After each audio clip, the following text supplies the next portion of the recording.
Marks में किया आप लोगों ने क्वेश्चन? किसने की है? अच्छा नहीं, किसने नहीं किए ये बताओ जरा, ईमानदारी से बताना। किसने नहीं किए?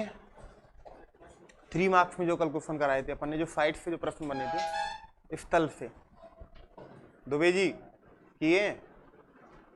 क्यों? कल हाँ रेगुलर हो जाइए आप जरा। इसके बाद आप लोगों ने कुछ किए? ये पीडीएफ नहीं मिली थी ग्रुप में? अभी ग्रुप नहीं बना आप लोगों का? पीडीएफ चली गई थी कल वाली, उसमें डली होगी, दे देना इनको। इनका ग्रुप बना दो दिनेश सर, इनका ग्रुप बनवा दो ताकि चीजें डलना स्टार्ट हो जाए। तो कोविफ करी किसी ने? दिखाओ जरा मुझे कोई एक आध, क्या लिखा है आप लोगों ने?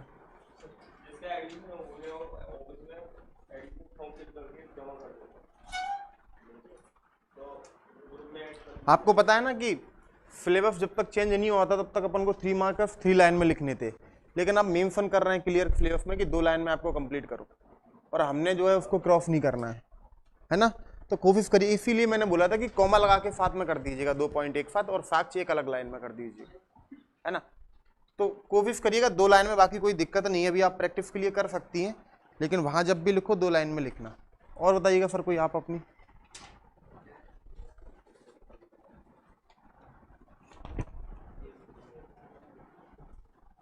बिल्कुल हाँ, ऐसी बिल्कुल एकदम से फैक्ट टू फैक्ट लिख दो, कोई दिक्कत नहीं है 3 मार्क्स में।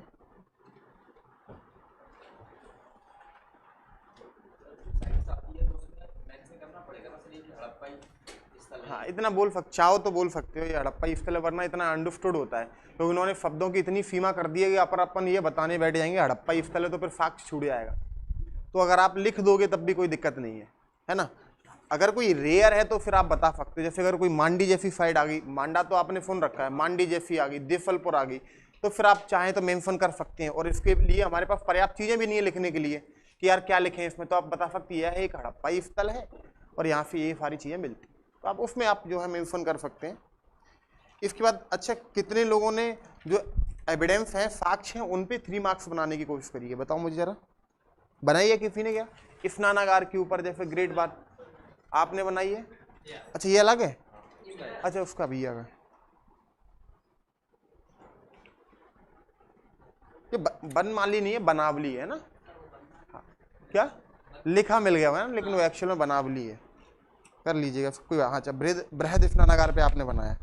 मोहनजोदाड़ो से स्थल से प्राप्त हुए बृहद स्नान प्रमुख स्मारक है जिसकी लंबाई, ठीक है बहुत बढ़िया, वर्तमान की स्विमिंग पूल की तर्ज। अच्छा आपको पता है ना, कोई भी आंसर उतना ही अच्छा होता है जिसे आप वर्तमान से जोड़ पाए, अगर आप जोड़ पाए तो, है ना। कुछ लोगों में ये गॉड गिफ्टेड होता है और कुछ लोगों को जनरेट करनी पड़ती है। जैसे कोई भी चीज आप लिख रहे हैं, बाद में कंक्लूजन लिखोगे, निष्कर्ष लिखोगे, तो उसमें अगर आप वर्तमान या भविष्य से जोड़ पाए तो मतलब आपका आंसर बहुत अच्छा माना जाएगा। ठीक है भैया, ले लीजिएगा। बाकी लोग जो भी हैं मुझे दे दीजिएगा, चेक कर लेंगे अपन बाद में, अभी हम स्टार्ट करते हैं। ऐसा तो नहीं है जिसने लिखा नहीं हो किसी ने, बताओ मुझे जरा। पीछे कपिल लिख के लाए हो आप लोग? इधर सारे आप लोग इधर नहीं लिखा ना? क्या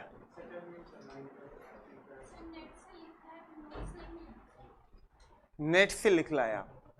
एकदम ऐसे देख के लिखा है क्या? बिल्कुल से हाँ, देखो नकल कर लो कोई दिक्कत नहीं है, लेकिन जो नकल की है उसको याद कर लेना, समस्या नहीं है, मुझे क्या प्रॉब्लम, आप कहीं से भी लिखिएगा लेकिन चीजें आपको याद होनी चाहिए। चलो नोट्स दिलवा देंगे, उसमें आपको सीक्वेंस से मिल जाएगा। ठीक है चलिए देखते हैं आज, इसे हटाओ ये स्किप ट्रायल।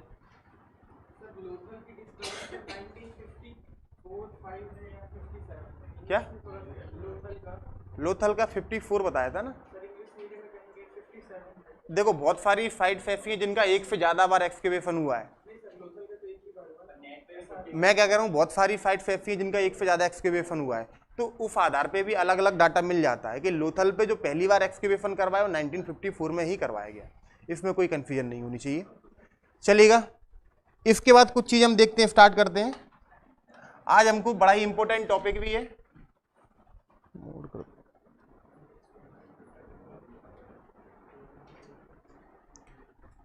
उद्भव से हम प्रश्न बनाते हैं कि हड़प्पा सभ्यता का जो उद्भव है उससे बड़ा ही अच्छा प्रश्न बनता है। ठीक है, अब हमको देखना है कि आज से 5000 साल पहले ये साइट थी, मतलब ये सभ्यता थी, और उस टाइम पे कोई मतलब इमेजिन भी नहीं कर सकता कि इतनी विकसित सभ्यता हो सकती है। और अगर ये इतनी विकसित सभ्यता थी तो फिर आखिर इसको बनाने वाले कौन थे, कौन ऐसे लोग थे जिन्होंने इतने बड़े बड़े शहर आज से 5000 साल पहले बना दिए। तो ये सारी चीजें जो है हम इसमें देखने वाले हैं। तो कोई भी अगर 11 मार्क्स में अगर आप सॉल्व कर रहे हैं तो मैं आपको बार बार बता चुका हूं कि भूमिका आप सबसे पहले लिखेंगे, लेकिन भूमिका लिखे बिना भूमिका लिखेंगे, समझ पा रहे हो? यानी कि हेडिंग भूमिका नहीं डालेंगे, लेकिन आप 2 या 3 लाइन में भूमिका लिख सकते हैं। ठीक है, तो सबसे पहले आप क्या लिखोगे? भूमिका। और ये भूमिका क्या हो सकती है? या तो आप जो लिखने वाले हो उसके बारे में शॉर्ट बता दीजिए कुछ भी शॉर्ट में, या फिर आपका नॉलेज ऑफ सोर्स क्या है, यानी कि आप जो लिख रहे हो, जो आप उसमें डाल रहे हो जो डाटा, उसका सोर्स क्या है। तो आप 2 चीजें इसमें मेंशन कर सकते हो। मेनली क्या है, हड़प्पा सभ्यता के पक्ष में क्या हो गया, सब ठीक है? हाँ, क्या होता है जनरली हड़प्पा सभ्यता की, आपको पता है कि स्क्रिप्ट को पढ़ा नहीं गया है, तो कोई भी जितने भी उनके लिटरेरी सोर्सेस हैं, यानी कि साहित्यिक जितने भी उनके स्रोत हैं, वो तो हम पढ़ ही नहीं सकते, ना ही उनसे हमें कोई जानकारी मिल सकती है। अब जो एकमात्र बचा स्रोत पुरातात्विक, उससे ही हम जो कुछ भी निकालेंगे हड़प्पा सभ्यता का निकालेंगे। तो अगर आपको हड़प्पा के उद्भव से संबंधित भूमिका लिखनी है तो क्या लिखोगे कि हड़प्पा सभ्यता के उद्भव के संबंध में विभिन्न इतिहासकारों में मतभेद है, जिसका कारण हड़प्पाई लिपि का ना पढ़ा जाना है, लेकिन पुरातात्विक साक्ष्यों के आधार पर जो हम लिख सकते हैं वो इस प्रकार है। बात समझ में आएगी आगे क्या? या फिर पुरातात्विक साक्ष्यों के आधार पर जो हमको साक्ष्य मिलते हैं वो इस प्रकार के, इस प्रकार से आप जो है अपना भूमिका कंप्लीट कर सकते हैं। कोशिश करिएगा 2-2.5 लाइन में आपकी कंप्लीट हो जाए। इसके बाद नेक्स्ट मैंने आपको क्या बताया था, बताओ जरा, बोलो। फ्लो चार्ट, कि कोई भी अगर आप 11 मार्क्स में लिखोगे तो उसके बाद आपको क्या बनाना है? फ्लो चार्ट बनाना ही है। फ्लो चार्ट में आप क्या पॉइंट्स डालोगे, जो आप लिखने वाले हो उसमें सारी चीजें वो आपने फ्लो चार्ट्स में डालनी। जैसे हड़प्पा सभ्यता के उद्भव के बारे में अगर आप देखोगे तो अलग अलग इतिहासकारों के अलग अलग मत हैं, जिनमें से एक है कि हड़प्पा सभ्यता को जो है मेसोपोटामिया वालों ने बसाया। किसने बसाया? मेसोपोटामिया वालों ने जो है इसका निर्माण किया, इसको बसाया। ये अभी हम सारी चीजें देखेंगे। इसके बाद कुछ लोग बोलते हैं कि नहीं सर, हड़प्पा सभ्यता को मेसोपोटामिया वालों ने नहीं बसाया, हड़प्पा सभ्यता को जो है जो द्रविड़ लोग थे उन लोगों ने बसाया। किसने बसाया है? द्रविड़ लोगों ने बसाया। अभी हम देखेंगे कौन लोग ये बोल रहे हैं, तो ये सारी चीजें भी हम देखेंगे। इसके बाद फिर एक इतिहासकारों का वर्ग निकल के आया, वो कह रहा है कि नहीं सर, ना तो इसको मेसोपोटामिया वालों ने बसाया है, ना ही इनको द्रविडियंस ने बसाया है, इनको तो जो है आर्यंस ने बसाया है। किसने बसाया है? आर्यों ने। आर्य बोले तो उत्तर भारतीय जनरली, अभी आप इतना समझिएगा, बाकी हम इसे देखेंगे क्या चीज है ये।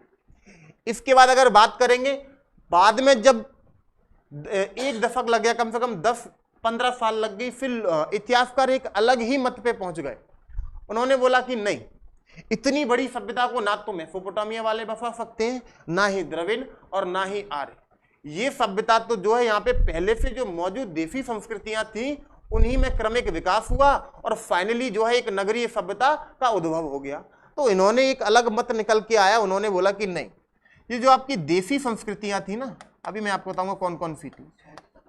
बिल्कुल बिल्कुल, ये जो देशी संस्कृतियां थी उनकी वजह से जो है ये उद्भव हो पाया। जैसे मैंने आपको कुछ पढ़ाया, झुककर जाकर एक बताई थी मैंने आपको, एक सोती संस्कृति भी बताई मैंने, आमरी, कल कोई बात कर रहा था, आमरी नाल। इसके बाद आपने सुना होगा तो कोट दीजिए, वो भी एक पहले एक देसी संस्कृति थी। इसके बाद अगर बात करोगे तो ईरानी बलूची संस्कृतियां कुछ मिल जाती हैं। तो इन संस्कृतियों में ही बाद में पहले ये ग्रामीण स्थिति में थी, बाद में ये एडवांस हो गई और क्या बन गई, एक नगरीय सभ्यता का जो है इस प्रकार से उद्भव हो गया। तो इन 4 पॉइंट्स में जो है हम हड़प्पा सभ्यता का उद्भव देखने वाले। अब देखिएगा भैया, इनको पॉइंट्स को खोलना आप स्टार्ट करोगे। सबसे पहले क्या, मेसोपोटामिया वालों ने बसाया है, इसके हम कुछ तर्क में मत देखेंगे, सॉरी इनके कुछ पक्ष में मत देखेंगे और कुछ जो है विपक्ष में देखेंगे। पहले तो इतिहासकार जो समर्थन करते हैं वो बोलेंगे कि नहीं यार, कि इनको तो जो है मेसोपोटामिया वालों ने बसाया। फिर दूसरा वर्ग निकल के आएगा, उन्होंने बोला कि नहीं, इनमें तो ये असमानता है और आप किस आधार पे कह सकते हो कि इनको जो है मेसोपोटामिया वालों ने बसाया। तो ये सारी चीजें हम देखने वाले हैं। तो पहला पॉइंट ले लीजिएगा, मेसोपोटामिया, है ना, यानी कि मेसोपोटामिया वालों की वजह से इसका जो है उद्भव हो पाया। अच्छा एक बात बताइएगा, अगर कभी भी मेसोपोटामिया की जगह पे सुमेर आ जाए तो कोई दिक्कत है क्या? बताइएगा। मेसोपोटामिया वालों को ही क्या बोलते हैं? सुमेर बोलते हैं। पूरी विस्तृत सभ्यता को क्या बोलते हैं? मेसोपोटामिया। उसका एक हिस्सा है जहाँ पे ये सभ्यता पहली बार पनपी, उसको सुमेर बोलते हैं। ठीक है, और ये सारी चीजें आपको पता ही होंगी कि मेसोपोटामिया, मेसो का मतलब होता है क्या?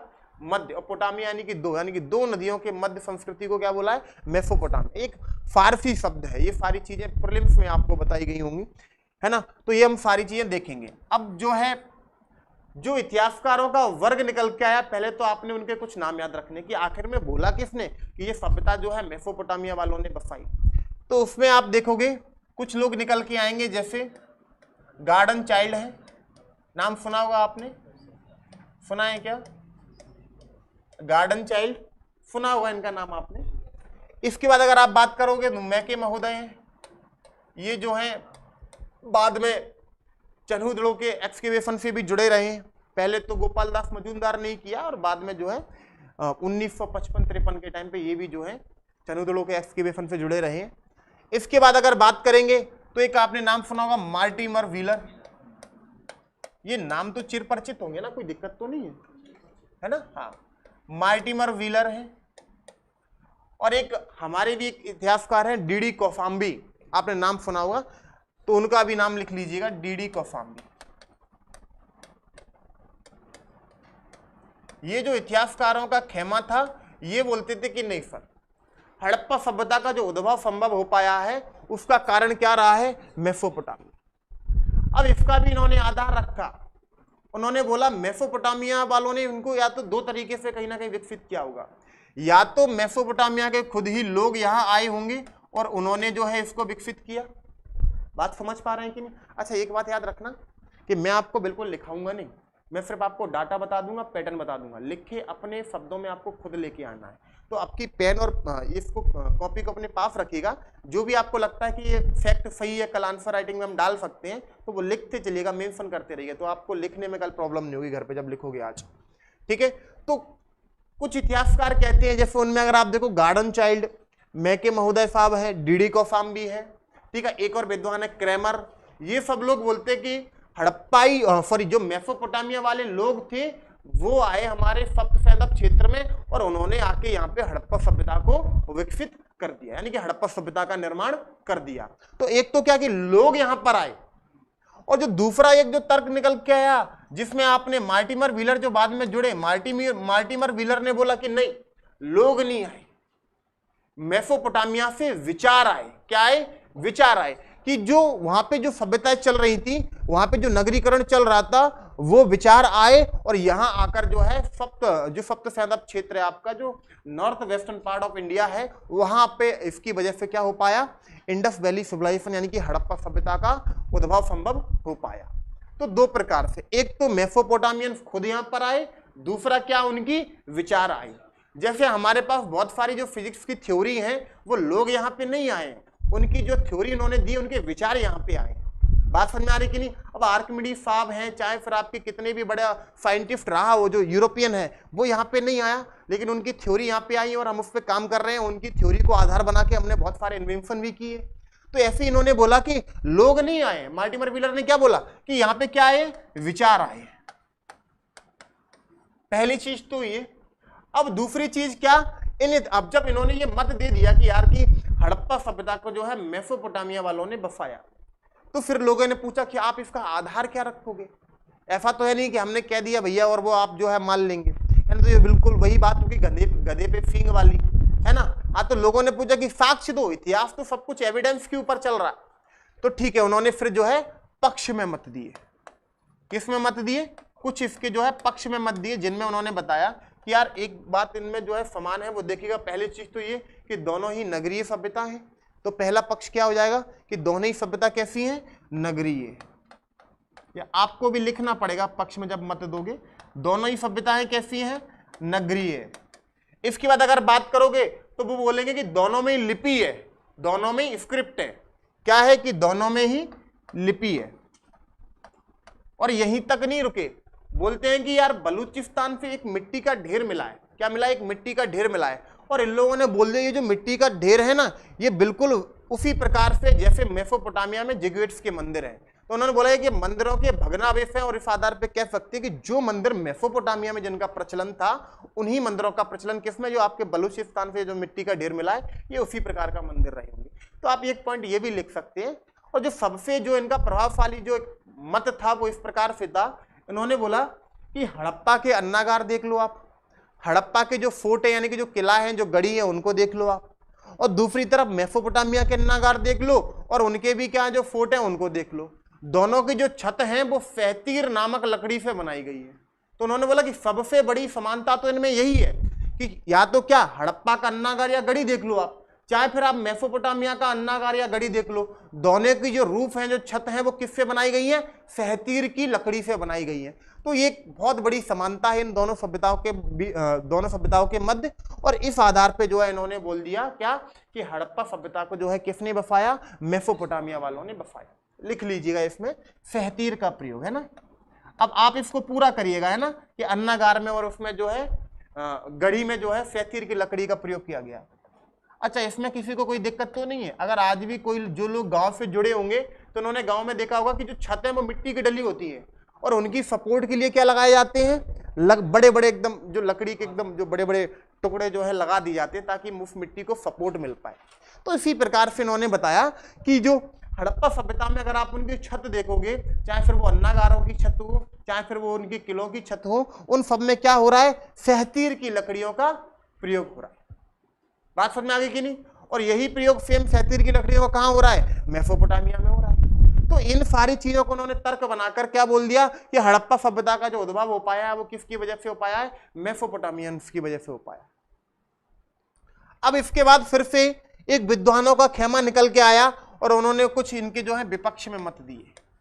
उन्होंने बोला कि अगर ऐसा है कि हड़प्पा सभ्यता को जो है किसने बसाया है? मेसोपोटामिया वालों ने बसाया है, तो फिर ये जो हम बता रहे हैं वो क्या? जैसे उन्होंने बोला कि एक बात बताओ यार कि जो मेसोपोटामिया वालों की जो लिपि है वो कैसी है? कीलाक्षर है। कैसी है? कीलाक्षर है। जबकि अगर बात करोगे हड़प्पा सभ्यता वालों की लिपि की तो वो कैसी है? भाव चित्रात्मक है। उन्होंने बोला कि जब ये दोनों एक ही मूल लोगों से बनाए गए हैं, दोनों सभ्यताओं का निर्माण एक ही मूल लोगों से हुआ है, तो फिर इनकी लिपि अलग अलग क्यों? भाव चित्रात्मक मैंने आपको कल भी बताया था, जो भी उनके दिमाग में आ रहा है, जो भी उनको बोलना है, उसको चित्र के माध्यम से प्रदर्शित करना क्या हो जाएगा? भाव चित्रात्मक। कीलाक्षर की अगर बात करेंगे तो आप कभी गूगल पे डालना तो आपको मिल जाएगा। ऐसे करके कुछ मिट्टी की पट्टिका बनाएंगे पहले वो, और जब ये कच्ची होती है तो इस पे जो है एक पिन के माध्यम से कुछ लिखना स्टार्ट करेंगे, उनकी जो भी लिपि रही होगी, और उसके बाद इसी को क्या करा दिया? इसको पका दिया आग में, टेराकोटा बना दिया, और बाद में इन प्लेट्स को रख दिया गया। अब ये बही खाते भी हो सकते हैं, कुछ भी हो सकते हैं, नियम कानून कुछ भी हो सकते हैं। आप 11वीं क्लास की शायद एनसीईआरटी में ये सारी चीजें दी हुई हैं, अगर आपने पढ़ा होगा कभी, ठीक है? तो ये सारी चीजें देख लेना। तो सबसे बड़ा डिफरेंस किसमें निकला? लिपि में निकला। उन्होंने बोला कि यार जो मेसोपोटामिया वाले हैं उनकी जो स्क्रिप्ट है, जो लिपि है, जो लिखने का तरीका है, वो कैसा है? कीलाक्षर है, क्यूनिफॉर्म बोलते हैं इसको इंग्लिश में। और अगर बात करें किसकी? हड़प्पा सभ्यता वालों की, तो इनकी तो भाव चित्रात्मक यानी कि पिक्टोग्राफ है। तो पहला तो डिफरेंस ही हो गया। दूसरी चीज अगर आप देखोगे तो हड़प्पा सभ्यता में जो ईंट है, क्या है? जो ईंट है वो कैसी? अगर पहले मेसोपोटामिया की देख लेते हैं, मेसोपोटामिया के जो मकान है वो कच्ची ईंटों के बने हुए हैं। किसके बने हुए? कच्ची ईंटों के बने हैं। और अगर बात करोगे हड़प्पा सभ्यता के मकानों की तो मोस्ट ऑफ ज्यादातर जो मकान है हमारे वो काय के बने हुए हैं? पक्की ईंटों के बने हुए हैं। तो ये बहुत बड़ा डिफरेंस ये भी है। बात समझ में आ गई कि नहीं? इसके बाद अगर आप देखोगे ईंटों तक ही बात नहीं रुकी, अगर सब नगरीकरण भी अगर आप देखोगे, नगरीकरण भी अगर आप देखोगे तो ये जो मेसोपोटामिया का नगरीकरण है बहुत ज्यादा सुव्यवस्थित नहीं है ना, बहुत रैंडमली उनकी फिटी मतलब प्रॉपर प्लान नहीं है उनकी, एकदम प्लान फिटी नहीं है। लेकिन अगर आप हड़प्पा सभ्यता की बात करोगे तो मोहनजोदारो देख लो, आप हड़प्पा देख लो, ये वेल प्लान फिटी है।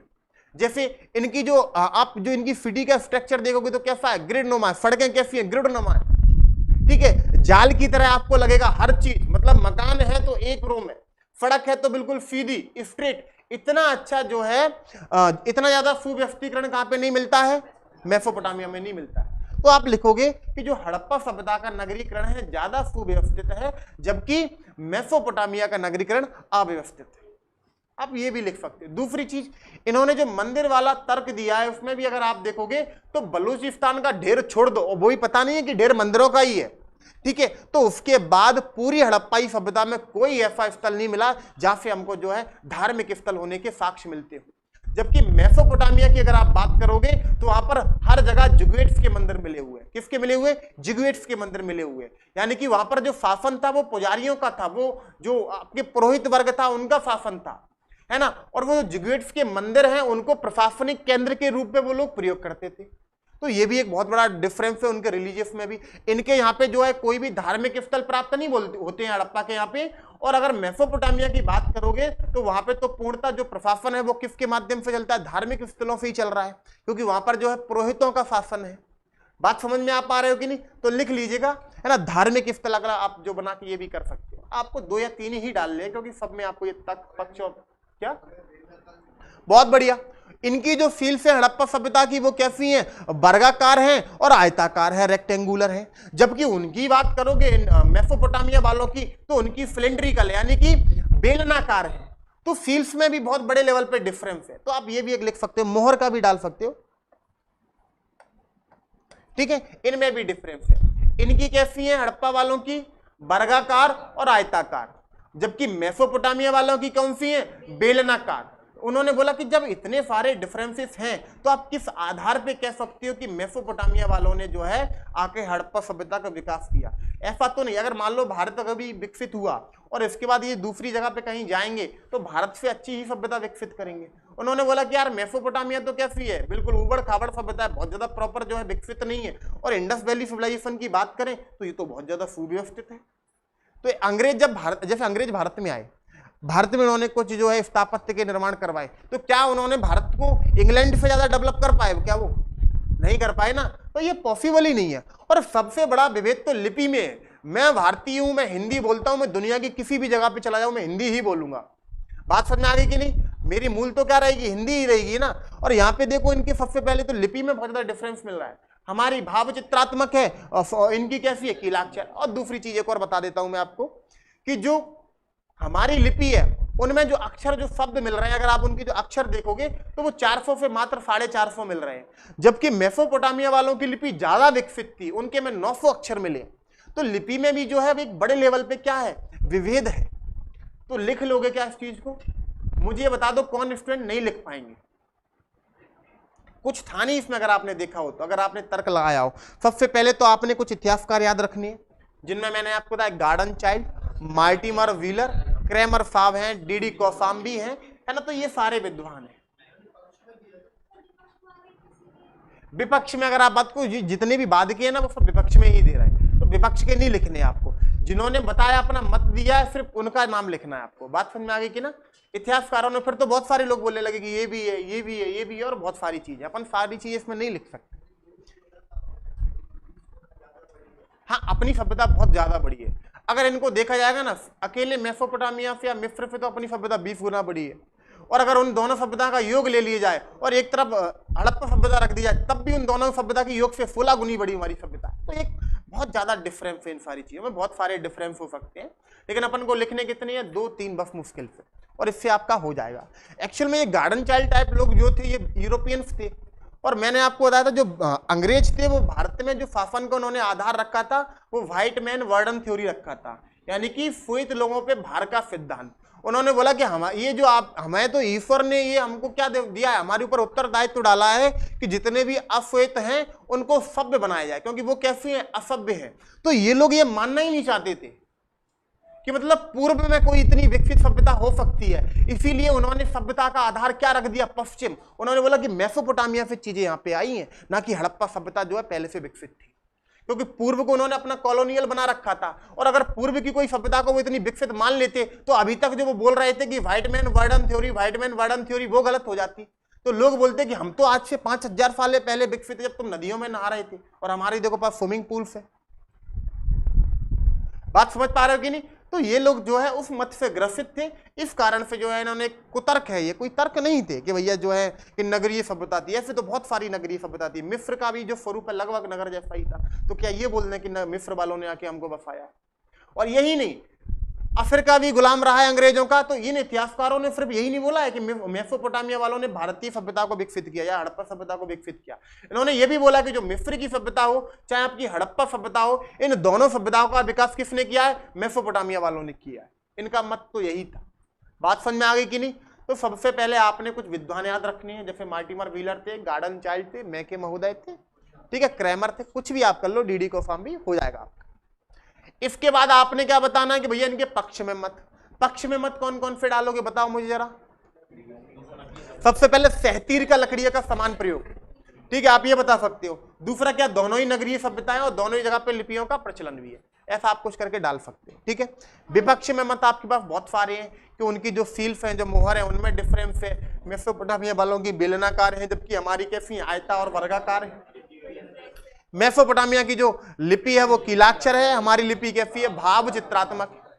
इसके बाद अगर आप देखोगे वहां पर मंदिर यानी कि जुगेट्स की मंदिर का प्रचलन है, जबकि यहाँ पे धार्मिक स्थलों का अभाव है ना। हमारी सभ्यता ज्यादा विकसित थी, हमारी सभ्यता ज्यादा बड़ी थी, ज्यादा सुव्यवस्थित थी, जबकि उनकी सभ्यता इतनी ज्यादा व्यवस्थित नहीं थी। और इन पॉइंटों को आधार बनाकर जो है आप मेसोपोटामिया वाला जो मत है उसको नकार सकते।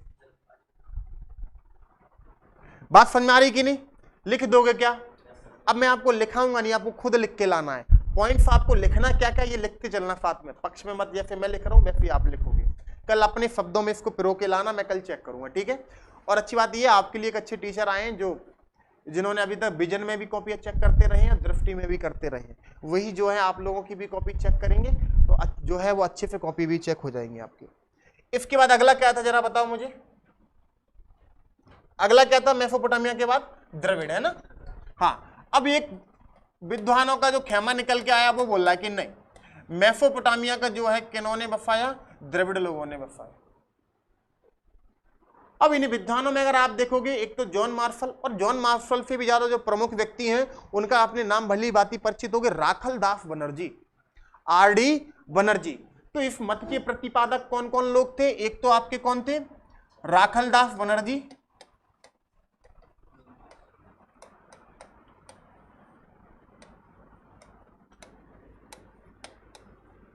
राखलदास बनर्जी,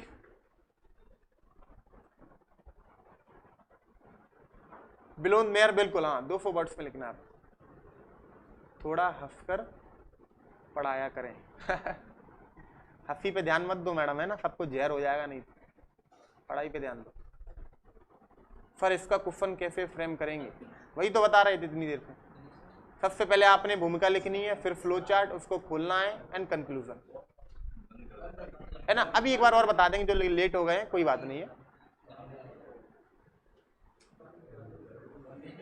हाँ बिल्कुल, अगर आपने देखो कोई भी अगर बुक पढ़ लिए तो कोई समस्या नहीं, कोई भी बुक बेकार नहीं होती, आपने जितना भी आपके मतलब का आप निकाल सकते हैं, है ना।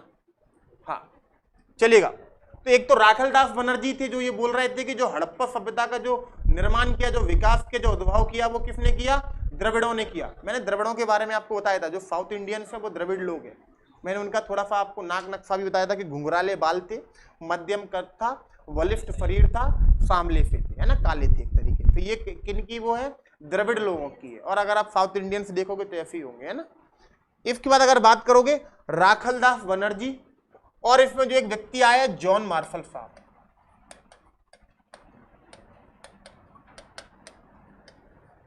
बात समझ में आ गई कि नहीं?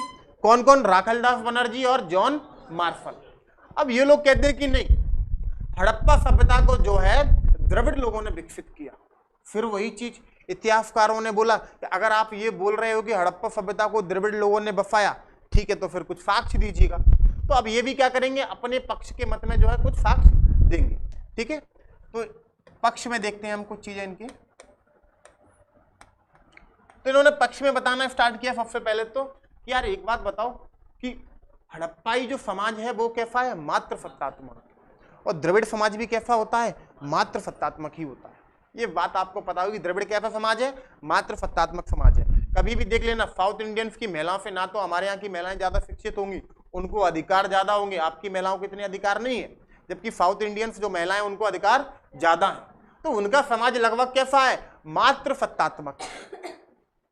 और सोचो ये तो आर्यकरण होने के बाद की स्थिति है। कहते हैं कि आपको मैं पढ़ाऊंगा ऋग्वैदिक टाइम पे कि अगस्त्य मुनि पहली बार दक्षिण भारत में जाते हैं और वहां का आर्यकरण करते हैं, यानी कि उन लोगों में भी क्या हिंदू धर्म का प्रचलन करवाते हैं ना, हिंदू धर्म उनको वहां पे बढ़ाते हैं। तो पहली बार जो दक्षिण में आर्यंस को लेके गया, आर्य धर्म को लेके गया, हिंदू धर्म को लेके गए, वो अगस्त्य मुनि लेके गए थे।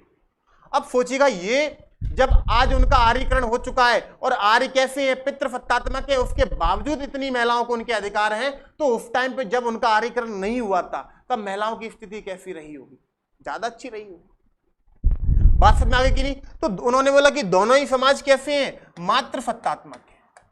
पहला पॉइंट तो आप ये बना सकते हैं। इसमें किसी को कोई दिक्कत तो नहीं है कि द्रविड़ लोग मात्र सत्तात्मक सोसाइटी है और या हड़प्पा वाले मात्र सत्तात्मक है, इसमें कोई दिक्कत तो नहीं है। हड़प्पा सभ्यता की जितनी भी साइट एक्सकेवेट हुई हैं उनमें मोस्ट ऑफ जो आइडल्स निकले, जो मूर्तियां निकली हैं, वो महिलाओं की निकली हैं, और इसी आधार पे हमने बोला है कि भैया उनका जो समाज है वो कैसा रहा होगा, मात्र सत्तात्मक रहा होगा। अगर हमारे देवी देवताओं की अगर आप बात करेंगे तो देवता ज्यादा है या देवियां, ये बताओ मुझे पहले। देवता, और उसका एकमात्र कारण है कि पितृ सत्तात्मक समाज है हमारा। और ऋग्वैदिक काल में देखोगे तो ले देके 8-10 देवियां निकलेंगी आपको। ये तो अब ये गुप्तोत्तर काल में बहुत ज्यादा हर देवता के साथ एक देवी जोड़ दी गई। ये कंसेप्ट आपको बहुत बाद में निकल के आएगा कि विष्णु के साथ लक्ष्मी का कंसेप्ट आ गया, शिव के साथ पार्वती का कंसेप्ट आ गया। जबकि आप ऋग्वैदिक काल पढ़ोगे तो देवियों का इतना प्रचलन नहीं है, कुछ ही देवियां मिलेंगी, उषा, अरण्यनी वगैरह। और उसमें भी अगर आप देखोगे तो एक ऋग्वेद में एक जगह पे लिखा है भैया कि ब्यास नदी के किनारे इंद्र ने उषा के रथ के पहिए तोड़ दिए। अरे क्यों तोड़ दिए भैया आपने? बात समझ में आ रही कि नहीं? तो मतलब वहां पे भी स्त्रियों की स्थिति जो है मतलब पराजित टाइप दिखाई जा रही कि मतलब महिलाएं कम शक्तिशाली हैं किनसे, पुरुषों से। तो ये सारे तत्व हैं। अब लेकिन कुछ ऐसे तत्व हैं जो महिलाओं की स्थिति अच्छी भी बता रहे हैं, तो ऐसी भी बात नहीं। ठीक है, तो ये सारी चीजें हम देखेंगे, है ना। लेकिन द्रविड़ों में अगर आप देखोगे जो फील्स वगैरह हैं या इनकी जो आइडल्स निकली है, मोस्ट ऑफ किसकी निकली हुई है, लेडीज की निकली है, महिलाओं की निकली है। और इस आधार पे बोल दे कि भैया ये जो हड़प्पा सभ्यता जो रही होगी वो कैसी रही होगी, मात्र सत्तात्मक रही होगी। और द्रविड़ लोग भी कैसे हैं, मात्र सत्तात्मक। तो पहला आधार उन्होंने क्या बना लिया कि दोनों ही सभ्यताएं कैसी हैं, मात्र सत्तात्मक है। बात समझ में आ गई कि नहीं? फिर अगर आप देखोगे लिपि, तो लिपि में दोनों की बहुत सारी समानता है। हड़प्पाई लिपि को नहीं पढ़ा गया है और ना ही हड़प्पाई लिपि कहीं किसी और लिपि में समानता खाती है। लेकिन अगर वो थोड़ी बहुत भी अगर किसी लिपि से मिलती है तो द्रविड़ लिपि से मिलती है, याद रखिएगा। कुछ अक्षर हड़प्पाई लिपि के किससे मिलते हैं, द्रविड़ लिपि से मिलते हैं। और इसीलिए हड़प्पाई लिपि को पढ़ा जाने का जो अब एक जो माध्यम मान रहे हैं वो द्रविड़ लिपि को भी मान रहे हैं। अब जो है इतिहासकार जो विद्वान है द्रविड़ लिपि पर ज्यादा अध्ययन कर रहे हैं, ज्यादा से ज्यादा अध्ययन कर रहे हैं ताकि वो थोड़ा बहुत हड़प्पाई लिपि को समझ पाए। तो लिपियों में भी समानता मिली है, किस किस की, द्रविड़ लिपि की और हड़प्पाई लिपि की। तो लिपि में समानता आप कर सकते हो, दूसरा पॉइंट। इसके बाद अगर आप देखोगे मात्र सत्तात्मक समाज हो गया, लिपि में समानता होगी। दूसरी चीज अगर आप देखोगे, मैंने आपको जब इनकी प्रजाति पढ़ाई थी कि नहीं, बताया था कि मैंने कौन कौन सी प्रजातियां थी।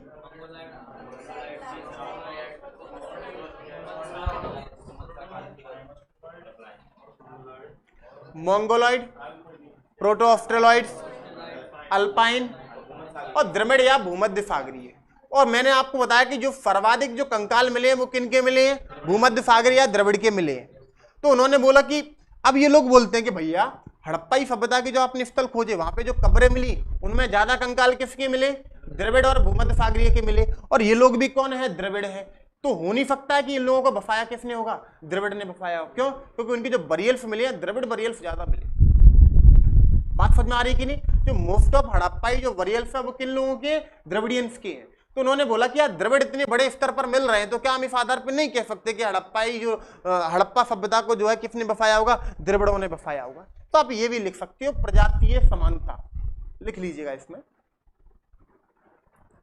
इसके बाद अगर आप देखोगे इतनी सारी चीज होने के बाद भी कुछ और तर्क हैं, जैसे आपने देखा, मैंने आपको एक हड़प्पा में बताया था उर्वरता की देवी या मातृ देवी की मूर्ति उनको बोल रहे हैं कि स्त्री के गर्भ से निकलता हुआ पौधा दिखाया जा रहा है, तो यानी कि योनि पूजा। इसके बाद लिंग पूजा का साक्ष्य अगर पहली बार कहीं मिल रहा है तो हड़प्पा सभ्यता में मिल रहा है। और द्रविड़ लोगों के बीच में भी जो है योनि पूजा, चाहे लिंग पूजा हो चाहे जल पूजा हो, इनका भी समान रूप से प्रचलन है। तो इनकी कुछ धार्मिक जो रिचुअल्स हैं वो भी कैसे हैं, समान है। यानी कि योनि पूजा, जल पूजा और लिंग पूजा ये द्रविडियंस में भी हो रही है, द्रविड़ लोग भी इनकी प्रैक्टिस कर रहे हैं, और जो हड़प्पाई लोग हैं वो भी जो है इसका, उनमें भी जो है इनका प्रचलन हो रहा है। तो ये भी आप लिख सकते हो, लिंग पूजा, योनि पूजा एवं जल पूजा में समानता। बात समझ में आ गई कि नहीं? अब जब इतने सारे तत्व दिए और लगभग काफी मतलब अच्छे तत्व थे, अगर आप देखोगे तो ये तथ्य कैसे थे, बहुत शानदार थे। इस आधार पे हम कह सकते हैं कि हड़प्पाइयों को जो बसाया होगा वो किसने बसाया होगा, द्रविड़ लोगों ने बसाया होगा। लेकिन फिर एक तथ्य निकल के आया और सब कुछ जो है गुड़ गोबर हो गया एकदम। और फिर समझिएगा, आप थोड़ा समझ पाएंगे। उन्होंने बोला कि चलो हमने मान लिया कि उत्तर पश्चिम सीमा पर यहां पर रहते थे द्रविड़, आर्यंस आए, द्रविड़ों को दक्षिण भारत में बसाया, ये सॉरी द्रविड़ जो है दक्षिण भारत की तरफ चले गए और यहां पर आर्यों ने अपना कब्जा कर लिया, हमने मान लिया। चलो हमने मान लिया। उन्होंने एक बात बताओ कि जो द्रविड़ लोग यहाँ पे थे उत्तर पश्चिम में, यहां पर इन्होंने नगरीय सभ्यता बसाई, तो दक्षिण में जाके इन्होंने ग्रामीण सभ्यता क्यों बसाई? फिर कभी भी दक्षिण में से नगर निकल के क्यों नहीं आ पाए? बात समझ पा रहे हो कि नहीं? उन्होंने बोला कि ये द्रविड़ जो उत्तर पश्चिम में थे, आपने बताया कि सप्त सैंधव क्षेत्र में, तो उन्होंने क्या बसा दी, एक नगरीय सभ्यता, हड़प्पा सभ्यता का विकास कर दिया।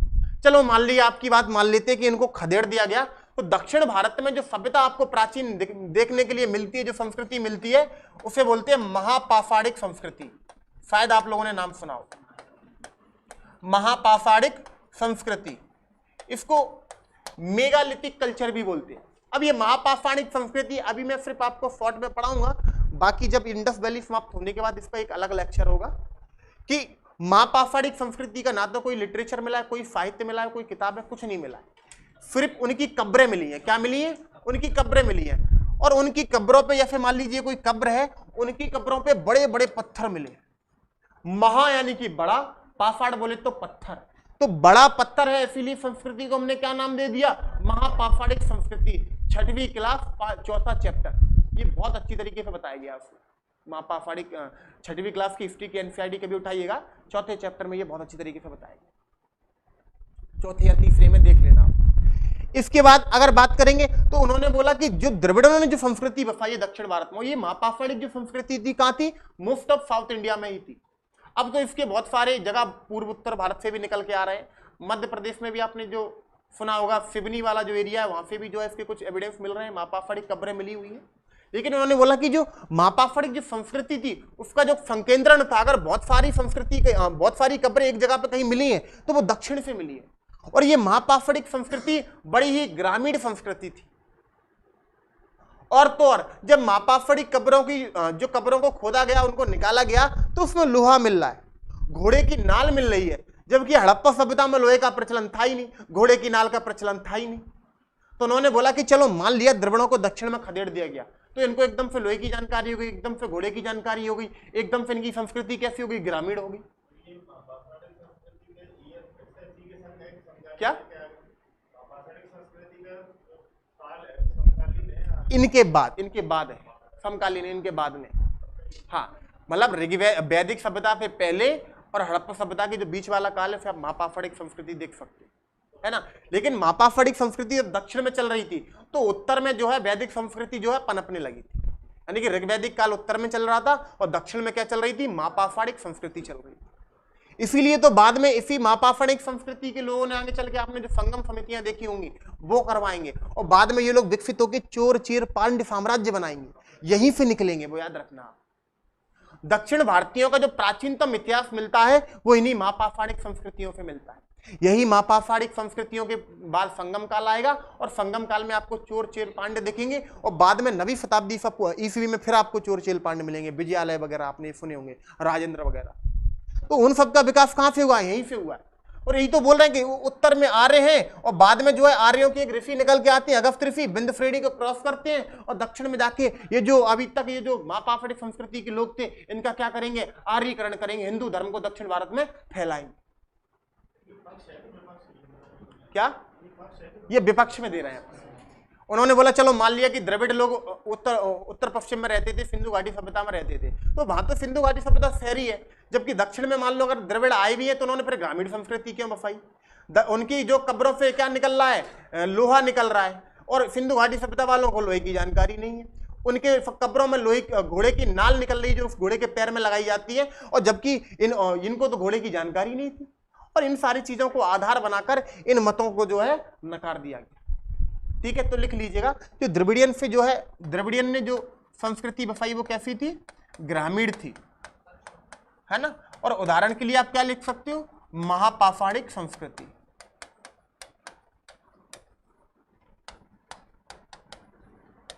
मुझे लगता है ये वाला पॉइंट बहुत सारे लोगों को समझ में नहीं आया है। क्या कोई जिसको समझ में नहीं आया? देखो मेगालिथिक कल्चर मिला है हमको साउथ इंडिया का जो कि द्रविडियंस का था।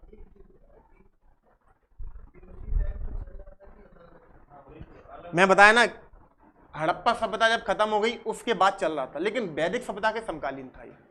हाँ मैं बोल रहा हूं ना, बार उत्तर भारत में कौन सी थी, वैदिक सभ्यता थी, ऋग्वैदिक काल चल रहा था, और दक्षिण भारत में ये लोग पनप रहे थे। बात समझ में आ रही कि नहीं? ऋग्वेद और बहुत बाद की भी है, तो ये द्रविडियंस का कल्चर है, ये भी तो समझो आप।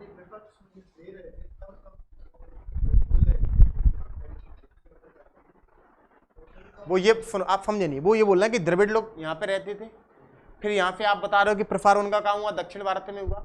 अगर ये ऊपर इन्होंने फेरी सभ्यता बसाई तो दक्षिण में भी आकर इनको कैसी सभ्यता बसानी चाहिए थी, फेरी सभ्यता बसानी चाहिए थी, जबकि दक्षिण क्या, अरे इतिहासकारों के मत हैं यार, इतना सीरियस क्यों ले रहे हो यार। हाँ हाँ हाँ चलो ठीक है, फिर लोहा, लोहा घोड़े की नाल, क्या अपना अपना कल्चर अलग होता है, समझिएगा। पीजीडब्ल्यू वाले अलग हैं, वो उन्हें आर्यों के संबंध जोड़ा जाता है उनका, और बीआरडब्ल्यू मृदवांड अलग है, उनका संबंध इंडस वैली वालों से जोड़ा जाता है। फिर आप ये क्यों नहीं कहते हो कि पीजीडब्ल्यू वाले ही इंडस वैली वाले होंगे, क्योंकि मृदवांड तो आ चुके हैं, अब क्यों नहीं प्रयोग कर रहे हैं द्रविड़ लोग उनका पीजीडब्ल्यू का? ऐसा नहीं होता है। आज के टाइम पे आप ये बारी बात सोच पा रहे हो, उस टाइम पे अपनी अपनी अलग अलग संस्कृति थी, और आज भी चले जाना कभी भी आदिवासी एरिया में उनकी संस्कृति में आप हस्तक्षेप कर देना, पता है ना, वो ऑस्ट्रेलिया का था, अमेरिका था, कहाँ का था, वो तीर मार दिया यार, मतलब कुछ भी बात। अब देखो ये जो भी होगा, जो तुम कह रहे हो हर जगह गुंजाइश है, बिल्कुल जो तुम कह रहे हो, इतिहासकारों ने मत दिए, जो भी एविडेंस मिला उसके आधार पर अपन ने बोल दिया।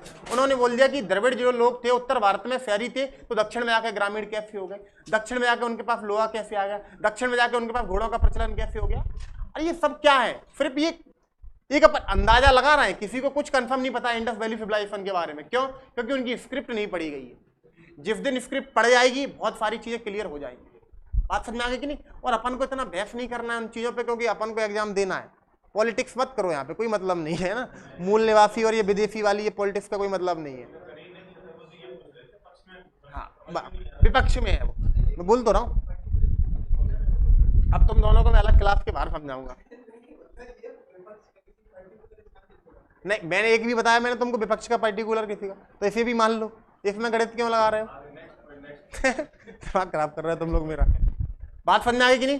देखो कैसे, आप शुरू से आ जाओ। सबसे पहले आप क्या लिखने वाले हो, इंट्रोडक्शन, इसके बाद फ्लो चार्ट बनाओगे, फिर आपने मेसोपोटामिया, उसमें कौन कौन से विद्वान थे, मार्टिमर व्हीलर, गार्डन चाइल्ड, है ना, और ये सारी चीजें। इसके बाद उसके पक्ष में मत, विपक्ष में मत, फिर द्रविड़ आए, पक्ष में मत। कौन कौन से हो जाएंगे, मातृसत्तात्मक, लिपि में समानता, ठीक है, और क्या, जल पूजा वगैरह इनके साक्ष्य, योनि पूजा, लिंग पूजा इनके साक्ष्य, ठीक है, ये सारी चीजें। और दूसरे प्रजातीय समानता, कि हड़प्पा सभ्यता में जो सबसे ज्यादा स्केलेटन मिले हैं वो द्रविड़ प्रजाति के मिले, भूमध्य सागरीय के मिले हैं, ठीक है। इस आधार पर हम कह सकते हैं कि ये जो है द्रविड़ों ने बसाया। लेकिन विपक्ष में मत क्या दे दिया कि द्रविड़ों ने जो बाद में संस्कृति बसाई वो ग्रामीण संस्कृति थी, जिसे आप मापाफड़िक संस्कृति के नाम से जानते हैं, जबकि सिंधु घाटी सभ्यता कैसी थी, शहरी संस्कृति थी। तो एक बहुत बड़ा डिफरेंस हो जाएगा। बात समझ में आ गई कि नहीं? चलिएगा हम नेक्स्ट पॉइंट देखते हैं इसके बाद। अब अगला क्या हो सकता बताओ मुझे जरा, अगला क्या था इसमें, आर्यंस का, आर्यंस का था, आर्यों का। उन्होंने बोला कि आर्यों ने इसका जो है निर्माण किया, ठीक है। अब इसमें जो है आप देखोगे दो विद्वान जो है सबसे आगे रहे, जैसे आपने एक का नाम सुना होगा लक्ष्मण स्वरूप, बिल्कुल बिल्कुल लक्ष्मण स्वरूप और रामचंद्र, ये मैंने आपको प्रीलिम्स में भी बताया था ना, ये राम लक्ष्मण करके मैंने बताया था। तो लक्ष्मण स्वरूप और रामचंद्र, ये जो दो विद्वान है जो इतिहासकार हैं, उन्होंने बोला कि नहीं, हड़प्पा सभ्यता को जो है किसने बसाया, आर्यों ने बसाया। तो फिर वही चीज कि यार आपने कह तो दिया कि हड़प्पा सभ्यता को आर्यों ने बसाया, तो आप कैसे प्रूव करेंगे कि हड़प्पा सभ्यता को आर्यों ने बसाया? तो फिर से ये क्या करेंगे, कुछ पक्ष में मत देंगे। तो सबसे पहले मिलेंगे, फिर इनके भी हम कुछ पक्ष के मत देख लेते हैं। और इन्होंने पक्ष में मत देना स्टार्ट किया। इन्होंने बोला एक बात देखना कि ये जो भारत है और भारत का ये उत्तर पश्चिम वाला क्षेत्र है, ये सिंधु और उसकी जो सहायक नदियों से सिंचित क्षेत्र है, और इसीलिए इस क्षेत्र को हम क्या बोलते हैं, सप्त सैंधव क्षेत्र या सप्त सिंधु क्षेत्र। क्या बोलते हैं इसको, सप्त सैंधव क्षेत्र। क्यों, कारण क्या है, क्योंकि सिंधु और उसकी जो सहायक नदियां वो यहाँ पर बहती हैं। तो जो हड़प्पा सभ्यता है वो भी इसी सप्त सैंधव क्षेत्र में विकसित हुई है। इसके बाद जो ऋग्वेद जो वैदिक सभ्यता है उसका भी विकास कहां पे हुआ है, यहीं पर हुआ है, याद रखना। जब मैं आपको ऋग्वैदिक काल पढ़ाऊंगा तो उनकी भौगोलिक स्थिति बताऊंगा, तो मैं आपको बताऊंगा कि ऋग्वैदिक जो लोग थे वो भी कहां पे रहते थे, सप्त सैंधव क्षेत्र में रहते थे। और जो हड़प्पाई लोग थे उनकी सभ्यता भी कहां पे विकसित हुई थी, सप्त सैंधव क्षेत्र में हुई थी, यानी कि सिंधु या उसकी सहायक नदियों के किनारे। उदाहरण के लिए देख लो ना, मोहनजोदारो सिंधु नदी के किनारे है, ठीक है। इसका चनुद्रो सिंधु नदी के किनारे है। कोट दीजिए अगर आप देखो वो खुद सिंधु नदी के किनारे है।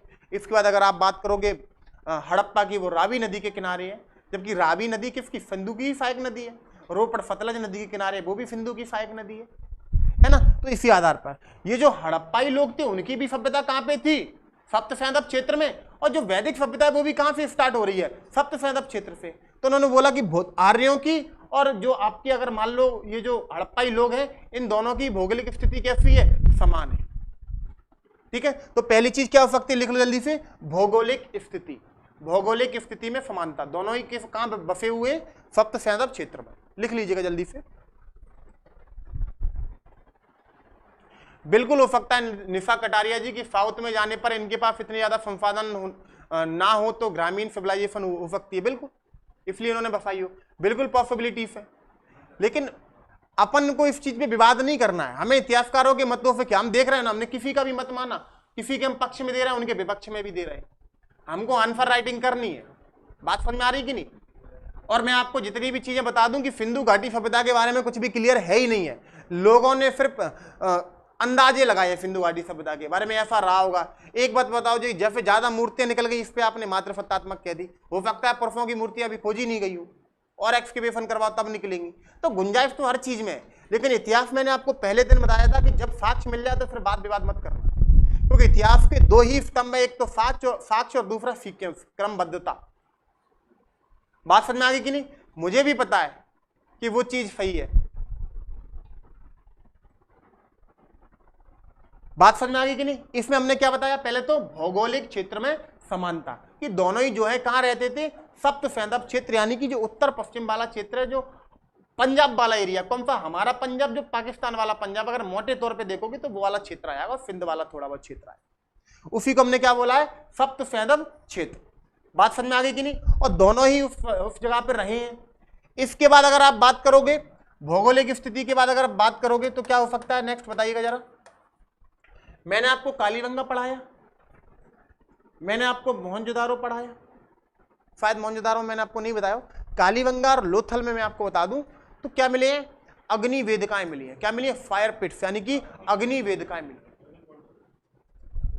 और अगर आप ध्यान से देखोगे तो मोहनजोदारो का जो स्नानागार है उसके ऐसे कुछ स्नानागार बना हुआ, आपने अगर कभी देखा होगा, ऐसे सीढ़ियां उतरने के लिए दोनों तरफ से, ठीक है। और ये जो यहाँ पे पुरोहितों के आवास, ऐसा माना जाता है, अब ये भी नहीं पता कि पुरोहितों के आवास हैं कि नहीं है, लेकिन माना जाता है। और इन्हीं के साथ जो है अग्नि वेदिकाएं मिली हैं, और इस आधार पे हमने इसीलिए तो बोल देते हैं कि ये कैसा है, धार्मिक स्थल रहा होगा कोई, क्योंकि अग्नि वेदिकाएं वगैरह भी सारी चीजें मिल रही है। तो यहाँ से भी अग्नि वेदिकाएं मिली है, फिर आपकी लोथल से अग्नि वेदिकाएं मिली है, फिर आपके जो कालीबंगा से अग्नि कुंड मिले हैं। और आपको पता है जो आर्यन्स थे वो भी यज्ञ आदि का प्रचलन करते थे, वो भी यज्ञों का क्या करते थे, प्रचलन, यानी कि वो भी अग्नि पूजक थे, ये भी अग्नि पूजा कर रहे हैं। तो दोनों में क्या है, अग्नि पूजक की समानता है, यानी कि दोनों ही जो है अग्नि वेदिकाओं की पूजा कर रहे हैं।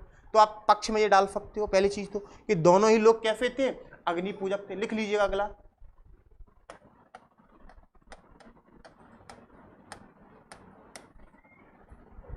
हो जाएगा सर।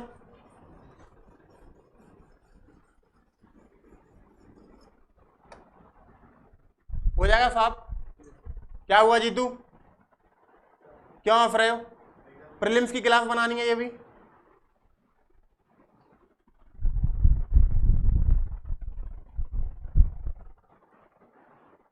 किसी की वजह से भी क्लास का माहौल खराब हुआ तो क्लास में नहीं आएगा, वो याद रखिएगा, और ये बात दिमाग में बिठा लो बिल्कुल। तो भौगोलिक समानता पहली चीज तो, और दूसरी चीज क्या हो जाएगी, दोनों ही सभ्यता कैसी थी, अग्नि पूजक। ये हो सकता है क्या। इसके बाद आपको मैं ऋग्वेद का 10वां मंडल पढ़ाऊंगा, जब ऋग्वेद को पढ़ाऊंगा वैदिक सभ्यता पढ़ूंगा। और ऋग्वेद के 10वें मंडल को 2 सूक्त में डिवाइड किया गया है, पुरुष सूक्त और नादीय सूक्त। मैं आपको बता भी चुका हूं कि पुरुष सूक्त से वर्ण व्यवस्था की जानकारी मिलती है, और नादीय सूक्त में नदियों का उल्लेख है। किसका उल्लेख है, नदियों का उल्लेख। अब उन नदियों का नाम सुनना, परुष्णी, रावी, फतुद्री, सतलज, अफ्किनी, चिनाब, बिपाशा, ब्यास, सिंधु का उल्लेख है। ऋग्वेद में जो सर्वाधिक बार अगर किसी नदी का उल्लेख है तो सिंधु नदी का उल्लेख है, लगभग 72 बार उल्लेख है। तो ये नदियां भी कौन सी हैं, सप्त सैंधव वाली नदियां हैं। और इन्हीं नदियों के किनारे तो हड़प्पा स्थल बसे हुए।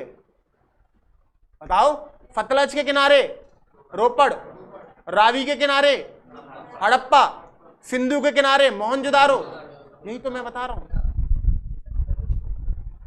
बात समझ आ गई कि नहीं। तो उन्होंने बोला कि जो ऋग्वैदिक जो नदियां हैं उन्हीं नदियों के किनारे क्या है, हड़प्पाई नगर बसे हुए। तो ये भी एक बहुत बड़ी समानता है। ठीक है, तो लिख दीजिएगा, है ना, नदियों में समानता।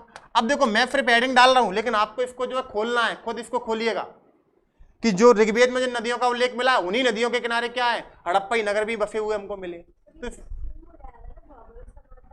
हो सकता है, लेकिन नदियों का अपन उल्लेख अलग से कर सकते हैं। भौगोलिक समानता ही एक्चुअल में वो, उसमें हम सप्त सैंधव मेंशन करेंगे, और नदियों के क्षेत्र में हम क्या करेंगे, नदियों को मेंशन करेंगे कि ऋग्वेद में जिन नदियों के नाम मिले हैं उन्हीं नदियों के किनारे हड़प्पा स्थल भी मिले।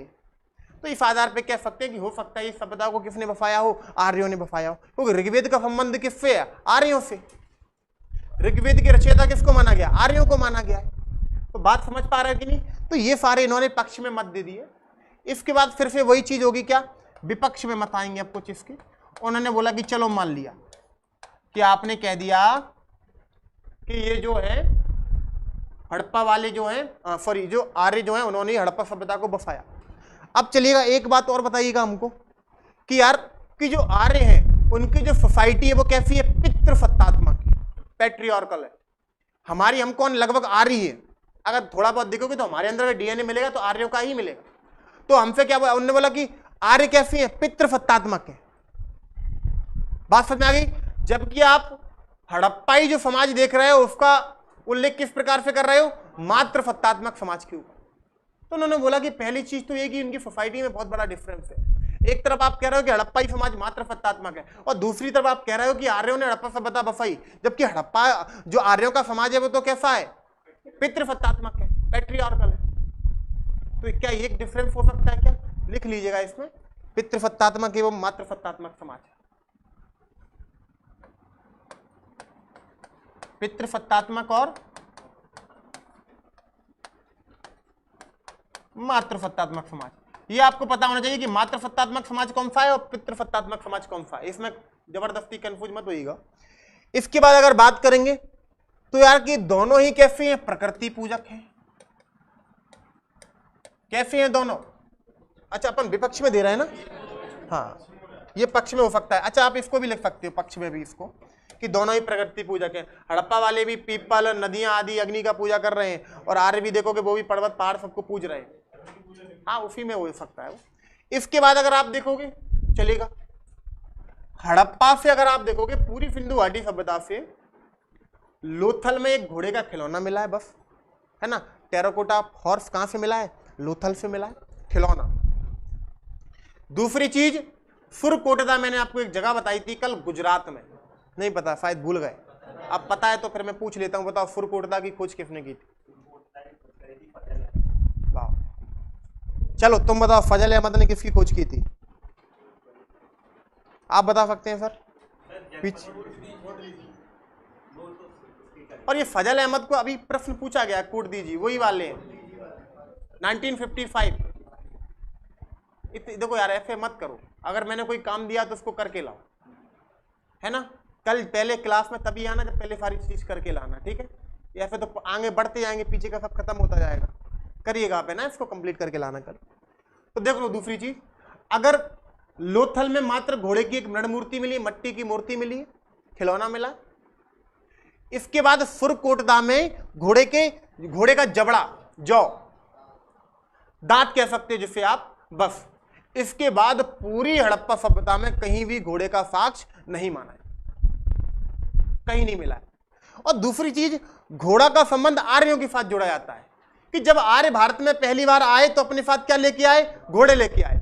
और आर्यों ने यहां की जो भी संस्कृति रही उनको हरा ही पाया, इसीलिए क्योंकि उनके पास क्या थे? घोड़े थे। तो उनकी सेना कैसी थी? गतिशील थी, तुरंत वो यहां से वहां, वहां से यहां हो जाते थे। तो आर्य, घोड़ों का संबंध किससे जोड़ा जाता है? आर्यों से।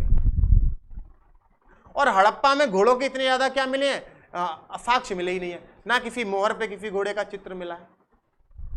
अब उनने बोला कि ये जो आप घोड़े का जबड़ा बता भी रहे वो तो ऐसा भी हो सकता है, मान लीजिए मेसोपोटामिया वाले यहाँ पे व्यापार करके आए, करने के लिए आए, अपने शिप जो था उनका जहाज था उस पर घोड़ा रख के लाए लोकल ट्रांसपोर्टेशन के लिए, कि भैया हमको लोथल पे, मान लो लोथल के बंदरगाह पे हम उतरे हैं, इसके बाद हमको मान लो कालीबंगा जाना, तो हम अपने घोड़े से चले जाएंगे, इसलिए अपना घोड़ा लेके आए। और इसीलिए कभी अगर आपने चलो एक और चीज बताता हूँ, मोहनजोदारो मूवी कितने लोगों ने देखी है? तो ऋतिक रोशन पहली बार किले में जाके घोड़ा देखता है, क्या बोलता है? ये क्या है? तो बोलता है घोड़ा। क्या बोलता है? घोड़ा। घोड़ा बोलता है। तो उसमें भी ये दिखाने की कोशिश की गई है कि इंडस वालों को शायद घोड़े की जानकारी नहीं थी। तो आप ये लिख सकते हो कि आर्यों में जो है घोड़ों का प्रचलन था, जबकि सिंधु घाटी सभ्यता में घोड़ों के साक्ष्य इतने नहीं मिलते। तो ये आप घोड़ा मान सकते हैं। दूसरा, लोहा ले लो आप, ठीक है, कि आर्यों की जो है लोहे का जो फात मानते हैं, किसके बाद मानते हैं? आर्यों की फात मानते हैं। कि भारत में जो है आर्यों के साथ ही जो है क्या हुआ? लोहे का भी आगमन हुआ। आर्यों ने पहली बार लोहे का प्रयोग किया। और लोहे का जो प्राचीनतम अगर आप साक्ष्य भी देखोगे तो 1000 ईसा पूर्व का है, जबकि ये सभ्यता अगर मानी जाए तो अपन कहां से, अगर C14 से भी मान ले तो 2350 से लेके कहां से 1750 तक खत्म होगी। और पहली बार लोहे का साक्ष्य कब मिल रहा है? 1000 ईसा पूर्व। अतरंजी खेड़ा आप लोगों ने पढ़ा होगा। तो उन्होंने बोला कि लोहे का प्रचलन तो बहुत बाद में हुआ है ना। और यहां से क्या है? आर्यों लोहे का प्रचलन एक लंबे समय तक करते रहे हैं। और यहां पर क्या है? सिंधु घाटी में कहीं भी लोहा मिला नहीं है। और आर्यों का संबंध किससे जोड़ते हैं? लोहा से जोड़ते हैं। दूसरी चीज, आर्य कैसे थे? ग्रामीण संस्कृति के थे, कबीलियाई लोग थे, जबकि एक विकसित सभ्यता थी ये। तो बात समझ पे पा रहे हो कि नहीं? तो ये इतने सारे विपक्ष में तर्क बहुत हो जाएंगे, आप लिख सकते हो। पहले तो आप कर देना मातृसत्तात्मक, पितृसत्तात्मक, घोड़े और लोहे का प्रचलन आर्यों में, जबकि सिंधु घाटी सभ्यता में नहीं। इसके बाद अगर आप चाहो तो लिपि में भी डिफरेंस बता सकते हो कि भैया हड़प्पा सभ्यता के पास लिपि थी। कौन सी लिपि थी? भावचित्रात्मक, यानी कि उनको लिखने का ज्ञान था, अक्षर ज्ञान था। लेकिन ऋग्वैदिक जो आर्य हैं उनको अक्षर ज्ञान था ही नहीं। जो वेद भी हैं उनको क्या बोला गया है? श्रुति साहित्य, ऐसा साहित्य जिसको सुनकर याद रखा गया। बात समझ में आ रहा है कि नहीं? तो लिपि आर्यों ने बहुत बाद में विकसित की और बाद में जो है वेदों को लिखा गया। पहले तो वेदों को कैसे करवाते थे? कंठस्थ करवाते थे कि मान लो मैं गुरु हूं, मैं तुम लोगों को जो भी मुझे वेदों के बारे में पता है बिल्कुल याद करा दूं, आप अपनी आने वाली अगली पीढ़ी को याद करा दूं। यानी कि एक पीढ़ी से दूसरी पीढ़ी के माध्यम, दूसरी पीढ़ी जा रहा है किसके माध्यम से? श्रुति, यानी कि सुनकर आप उनको याद करा रहे हैं। तो उनको तो लिपि का ज्ञान था ही नहीं, जबकि आप हड़प्पाइयों के पास लिपि का ज्ञान देख रहे हो। तो इतने बहुत सारे विपक्ष मत है, आप डाल सकते हो, आप कर लोगे। इसके बाद कौन सा बचा है? देशी संस्कृति से होता है। अब ये बड़ा ही इंपॉर्टेंट है, देखिएगा।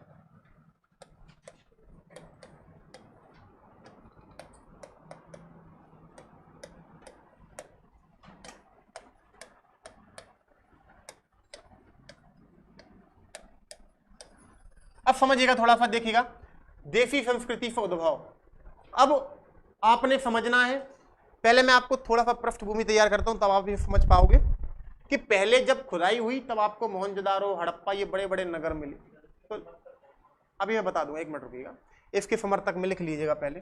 चलो लोग, अमलानंद घोष आपने सुने होंगे। एक तो अमलानंद घोष कहाँ सुने थे? अब ये और बता दूंगा। बिल्कुल, कालीगंगा की खोज कब हुई है? 1953, याद रखिएगा। अमलानंद घोष।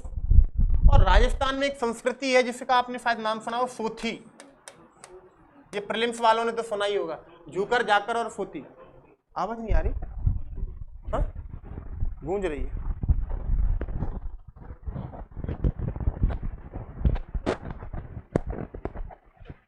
बीच बीच में आवाज गूंजती है जी। अविनाश शुक्ला जी करते हैं अपन इसको। तो अमलानंद घोष समर्थन करते हैं कि सोथी से। आपने एक और नाम सुना होगा शायद, R.L. मुगल। ये आपने नहीं सुना होगा, R.L. मुगल। इनके बारे में भी बताऊंगा। इन्होंने जो है पहले एक्सकेवेशन भारत में किया और उसके बाद ये पाकिस्तान से जुड़े रहे हैं। पाकिस्तान में जितनी भी हड़प्पा स्थल मिले वहां पे इन्होंने बड़े स्तर पर एक्सकेवेशन किया। तो R.L. मुगल साहब हैं, इन्होंने भी कुछ चीजें बताई, आप समझिएगा। पहले इससे पहले मैं आपको बताऊं, थोड़ा कुछ समझो कि हड़प्पा सभ्यता से विकसित होने से पहले कुछ यहां पर छोटी छोटी संस्कृतियां थी। इन ये संस्कृतियां कैसी थी? ग्रामीण थी। पहली चीज तो कैसी थी? ग्रामीण थी। ठीक है। और अगर आप देखोगे इनके कुछ नाम याद करना, जैसे मान लो एक है ये कोट दीजिए, एक आपने नाम सुना होगा आमरी, या इसका पूरा नाम है आमरी नाल। अच्छा, आपने मोहनजोदारो मूवी देखी है? तो ऋतिक रोशन जिस गांव से होता है उसका नाम क्या होता है? बोलो। आमरी होता है। उस गांव का ही नाम क्या है? आमरी। तो मूवी से भी बहुत कुछ सीख सकते हो आप, है ना? हाँ, ठीक है। इसके बाद अगर बात करोगे तो कुछ ईरानी बलूची संस्कृतियां मिली हैं। अभी मैं बता दूंगा कि बलूचिस्तान कहाँ है तो आप समझ जाओगे। संस्कृतियां मिली हैं। इसके बाद अगर आप बात करोगे तो एक अपन ने सोथी भी देखी ली इसमें, ठीक है। एक मैंने आपको झूकर जाकर बताई थी। ये कहाँ थी झूकर जाकर? यानी कि पाकिस्तान के सिंध प्रांत में होगी झूकर जाकर संस्कृतियां। तो माना जाता है ये जो पहले संस्कृतियां थी कैसी थी? ग्रामीण थी। बात समझ में आ गई कि नहीं? बाद में इन संस्कृतियों में क्या हुआ? विकास हुआ और यही क्या बन गए? शहर बन गए। और इस तरीके से क्या हो गया? हड़प्पा सभ्यता का उद्भव हो गया। जैसे अमलानंद घोष, इन्होंने राजस्थान कालीगंगा के बहुत, राजस्थान के जितने भी स्थल इस पर उन्होंने बहुत काम किया है। और सोती संस्कृति भी कहां से मिली है? राजस्थान से मिली है। और इसीलिए अमलानंद घोष ने बोला कि जो हड़प्पा सभ्यता है पूरी की पूरी किससे विकसित हुई है? सोती संस्कृति से विकसित हुई है। सोती संस्कृति जो राजस्थान में एक संस्कृति है, ग्रामीण संस्कृति। और उन्होंने बोला कि आप ऐसा क्यों कह रहे हैं? उन्होंने बोला कि जो सोती संस्कृति है उसके मृदभांड देख लो, वो कैसे है? BRW ब्लैक रेड वेयर है, काले लाल मृदभांड है। और हड़प्पा सभ्यता के मृदभांड कैसे हैं? BRPW black red painted ware. तो उन्होंने बोले काले लाल मृदभांड वो भी है, लेकिन वो थोड़े से एडवांस हो गए, उन पे पेंटिंग हो गई। क्यों? क्योंकि ये ग्रामीण है, वो कैसे हो गए? शहर वाले हो गए। तो उन्होंने अपने जो पॉटरी फोन में क्या किया होगा? एडवांसनेस लेके आए होंगे वो। तो उन्होंने बोला कि मृदभांडों में समानता है यार, मन के वगैरह आपको सोती संस्कृति से भी मिल रहे हैं और हड़प्पाई संस्कृति में इनका बड़े स्तर पर प्रचलन है। तो अमलानंद घोष ने बोला कि सोती संस्कृति से जो है पूरी हड़प्पा सभ्यता कैसी हुई है? उद्भव हुई है। उसका विकास जो है कहां से हुआ है? सोती संस्कृति से हुआ। पहले सोती एक मान लो गांव होगा, बाद में इसी की जगह पे क्या आ गए होंगे? शहर आ गए होंगे।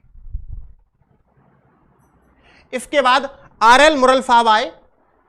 उन्होंने बोला कि उन्होंने कुछ पाकिस्तान में कुछ संस्कृतियां खोज निकाली जो ग्रामीण थी। जैसे ईरानी बलूची संस्कृति है, आमरी नाल संस्कृति है पाकिस्तान की, झुककर जाकर ये पाकिस्तान की संस्कृति है, कोट दीजिए पाकिस्तान की संस्कृति है। इन्होंने कुछ ग्रामीण संस्कृतियां खोज निकाली और उन्होंने बोला कि हो ना हो इन्हीं संस्कृतियों से क्या हो गया होगा? आगे चल के हड़प्पा का विकास हो गया। और आज सारे जो अपने इतिहासकार हैं वो इस मत पर एक हो चुके हैं। तो सर्वाधिक जो मान्य मत है वो देसी संस्कृतियों से उद्भव वाला है, याद रखिएगा। तो आप ये भी लिखोगे कि सबसे ज्यादा तार्किक मत है वो कौन सा है? देसी संस्कृतियों का है। उन्होंने बोला कि यार पहले ये छोटी छोटी संस्कृतियां ये ग्रामीण थी, गांव थी, बाद में इन्हें धीरे धीरे विकास होता गया, एडवांस होती गई और एक कैसे निकल के आ गए? शहर निकल के आ गए। और इस तरीके से जो है हड़प्पा सभ्यता का उद्भव हो पाया।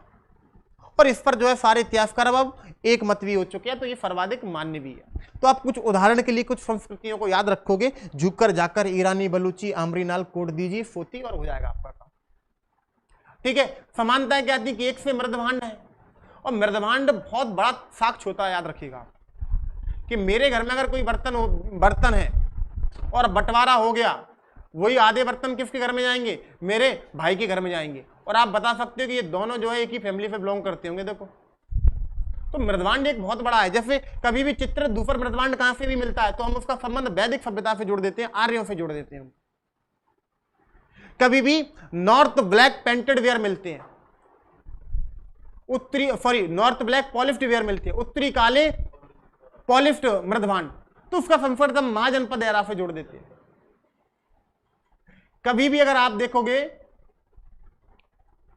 अगर बात करेंगे ओसीपी और कलर्ड पॉटरीज, ये जब मिलती है, यानी गैरू वर्णी मृदभांड मिलती है, तो इनका संबंध हम ऋग्वैदिक और नवपाषाण से जोड़ देते हैं कि ग्रामीण संस्कृति के मृदभांड। मैं आपको एक दिन प्रश्न बताऊंगा कि कैसे किसी भी संस्कृति का आर्थिक व्यवस्था के वो कितने आर्थिक रूप से समृद्ध थे, कितने नहीं थे, इसका हम पता लगा सकते हैं मृदभांडों के आधार पर। ये किसी दिन अपन को टाइम मिलेगा तो अपन इस पर चर्चा करेंगे। तो इस तरीके से आप ये बता सकते हैं। और फाइनली आप बताओगे कि जो है कहीं ना कहीं निष्कर्ष लिखोगे आप लास्ट में कि आप जो है सारे जो विद्वान है किस पे अपना मत एक कर लिया है, देसी संस्कृतियों के उद्भव पर। और हम कह सकते हैं कि हड़प्पाई संस्कृति का जो हड़प्पा जो सभ्यता है उसका विकास अक्षमात ना होकर कैसा हुआ है, क्रमिक रूप से हुआ है, वो भी देसी संस्कृति के माध्यम से। बिल्कुल फेयर सर्विस की है, रोमिला थापर है, बिल्कुल बहुत सारे लोग हैं इसमें, लेकिन अपन ने क्या एक दो लोग जिनसे अपना काम चल सकता है वो करेंगे। क्योंकि अमलानंद घोष ने सोती संस्कृति की खोज निकाली थी और पाकिस्तान में जितनी भी ग्रामीण संस्कृतियां मिली है उनकी खोज किसने की? आर एल मुगल ने की है। अब रोमिला थापर वगैरह ने क्या की है? इस चीज की खोज नहीं की है, उन्होंने इस बात को समर्थन दिया है।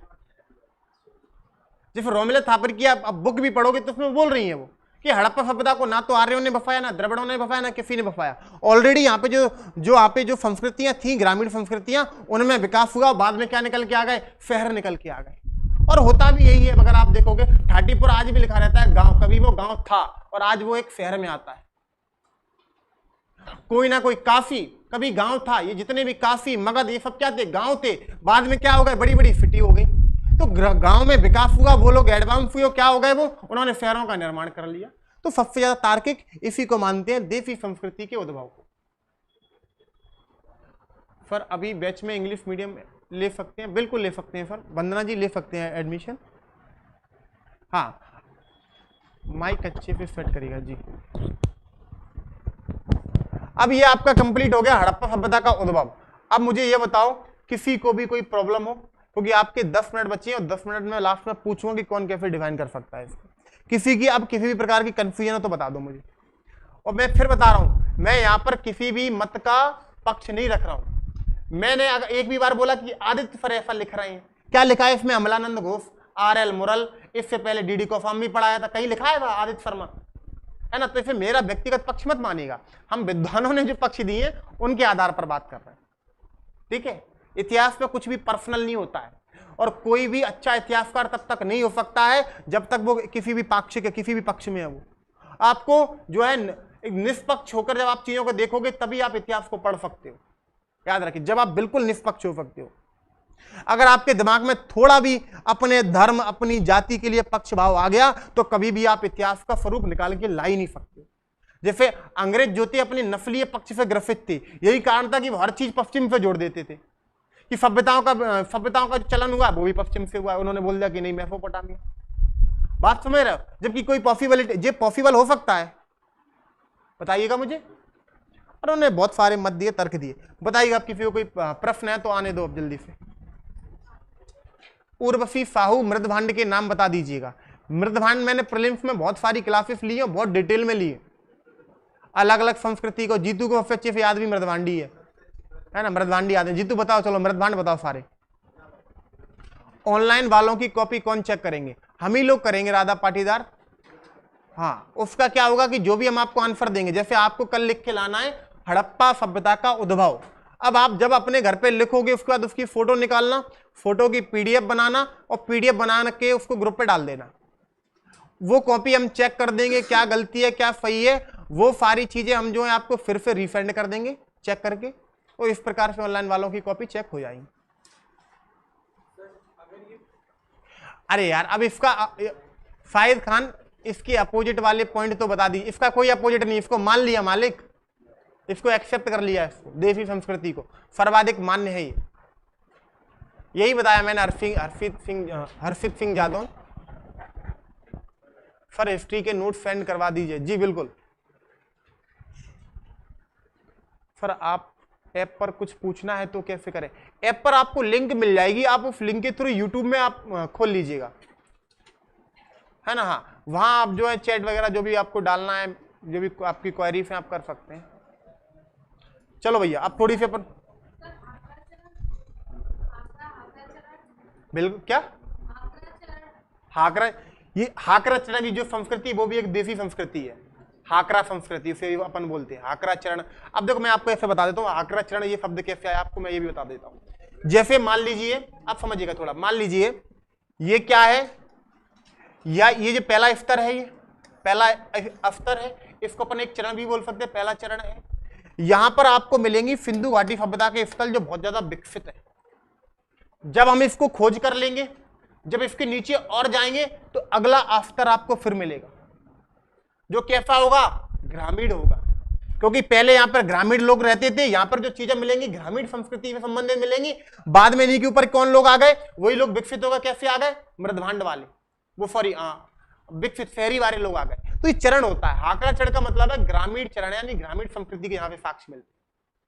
तो ये क्या हुआ है, जितना भी हमने पता लगाया, जैसे मैंने आपको बताया था कि झुकर जाकर, तो पहले जो ऊपर मिला है वो हमको चनूदड़ो मिला है, बहुत एडवांस सारी चीजें मिली है। जब हमने उसको और नीचे एक्सकेवेट किया तो क्या निकल के आ गया, झुकर जाकर चरण निकल के आ गया कि यार ये तो पहले वहां पे जो मृदभांड निकले वो ग्रामीण मृदभांड थे, वहां पे जो चीजें निकली ग्रामीण थी, वहां के जो मकान निकले कच्चे थे, कच्ची ईंटों के बने हुए थे। तो हमने आइडिया लगाया कि पहले ये कच्चों के थे, बाद में धीरे धीरे इनमें क्या हो गया, विकास हुआ, ये एडवांस हुई, और कैसे होगा, ये शहरीकरण हो गया इनका। इसी तो चरणों के आधार पर तो हमने ये लगाया है ना। झुकर जाकर हाकरा, ये वही हाकरा संस्कृति, ये भी पाकिस्तान वाले क्षेत्र में आपको देखने के लिए मिली।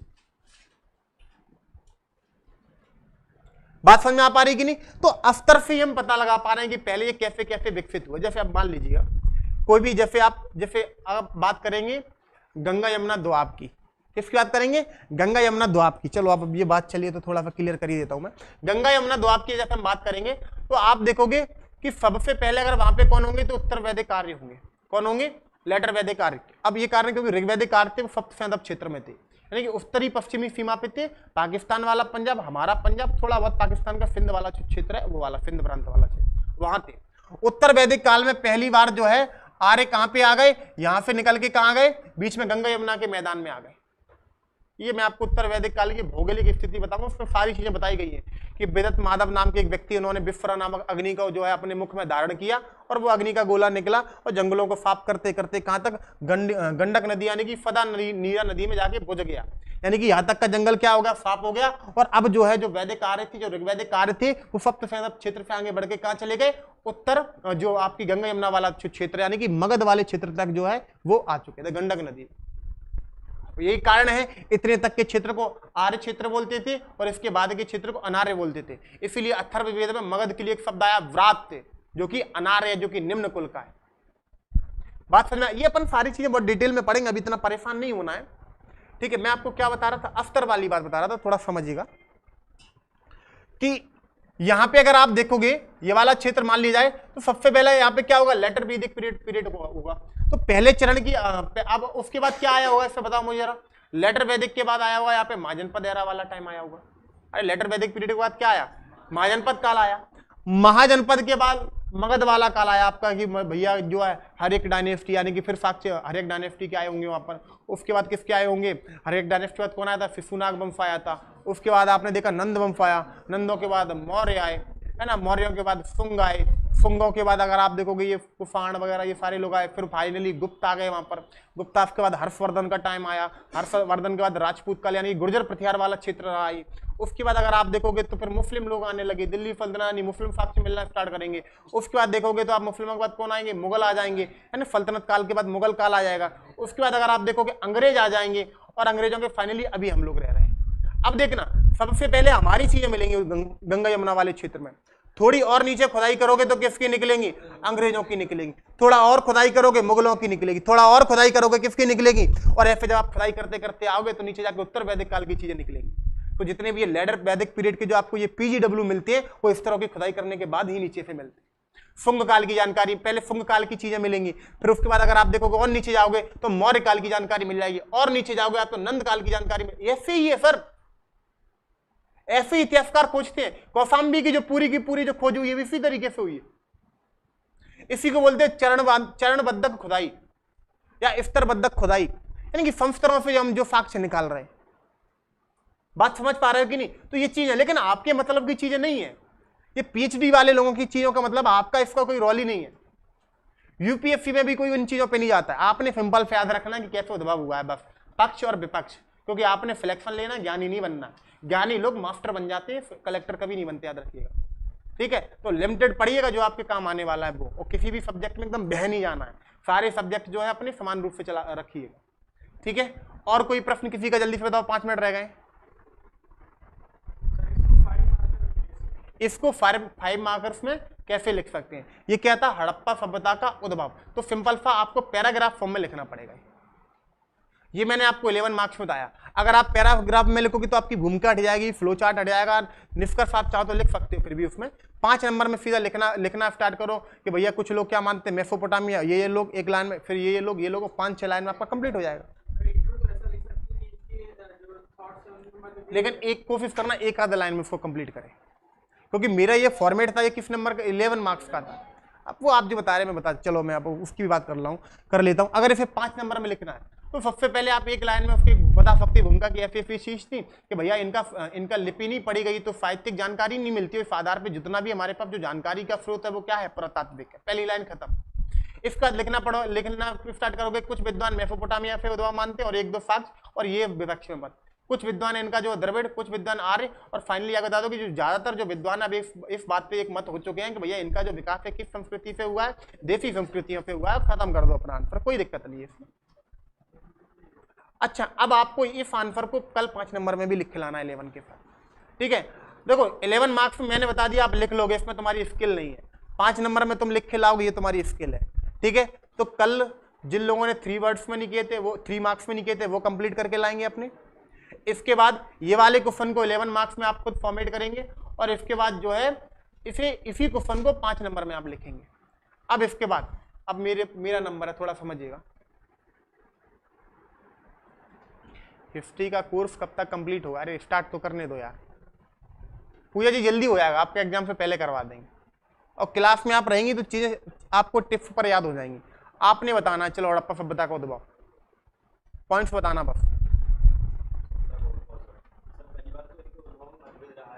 भूमिका जी जी,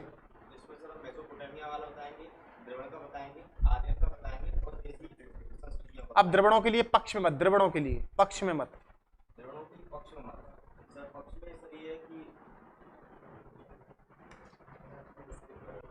स्किप कर गए? कितने लोगों को पता है? आप बताओ पक्ष में मत। मातसत्तात्मक समाज, लिपि, समानता, लिपि में समानता है, लिंग पूजा, योनि पूजा, जल पूजा, पर्याप्त है, इतना कर लो, पर्याप्त है। इसके बाद आप बताएंगे विपक्ष में। मैडम आप बताएंगे विपक्ष में, हाँ आप बताएंगे द्रविड़ों के विपक्ष। हाँ, माँ पाफाड़ी जो कि ग्रामीण संस्कृति, यानी कि द्रविड़ों ने जो संस्कृति विकसित की वो माँ पाफाड़ी जो कि ग्रामीण संस्कृति थी, जबकि अगर हड़प्पाइयों की बात करेंगे तो वो शहरी संस्कृति थी। बात खत्म हो गई। आपने बताया, आपने बताना है मैडम आर्यों ने हड़प्पा सभ्यता को बसाया है, आपने बताना है। इसके लिए पक्ष में मत बताइएगा। ऑनलाइन वाले आप लोग भी बताना स्टार्ट करो, जो मैं यहाँ पे पूछा करूँ आपने बताना, लिखो, सबके नाम देख रहा हूं मैं। वंदना कुशवाहा जी लिखिएगा, अनिल सूर्यवंशी जी बताओ जरा, हाँ बताओ।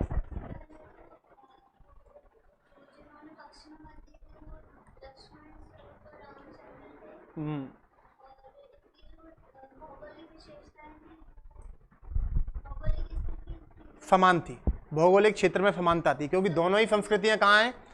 सप्त सैंधव क्षेत्र। बात समझ में आ गई कि नहीं? दूसरा क्या बताओगे सर? हाँ, जिन नदियों का उल्लेख ऋग्वेद में है उन्हीं नदियों के किनारे हड़प्पाई नगरों का विकास हुआ। चलिएगा नेक्स्ट।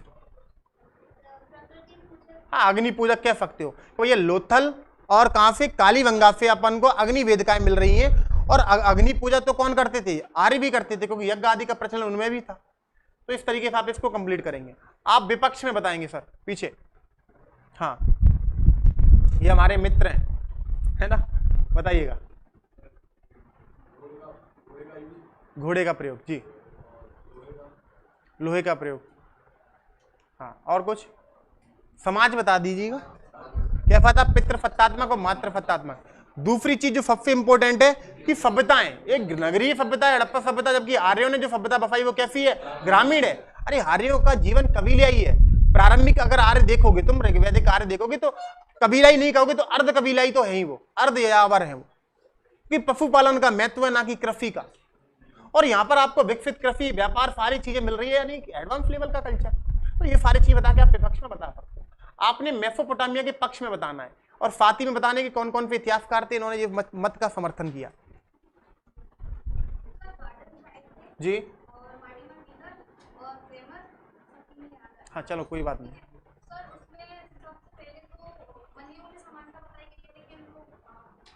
इसको पॉइंट को मत डालो, मैंने सिर्फ आपको ये बताया था कि बलूचिस्तान पे जो मिट्टी का ढेर मिला है, इतिहासकार मानते हैं कि ये जुगेट्स का मंदिर है, और जुगेट्स का मंदिर का प्रचलन कहाँ रहा है? मेसोपोटामिया में। लेकिन इसको इतना ज्यादा तवज्जो दी नहीं जाती। दोनों में लिपि का प्रचलन था। बहुत बढ़िया, दोनों शहरी सभ्यता थी। और सबसे जो इंपॉर्टेंट है, सहतीर का प्रयोग, कि छत के निर्माण में हड़प्पा वाले भी सहतीर का प्रयोग कर रहे हैं, और वो कौन? मेसोपोटामिया वाले भी कर रहे हैं। बात समझ में आ गई कि नहीं?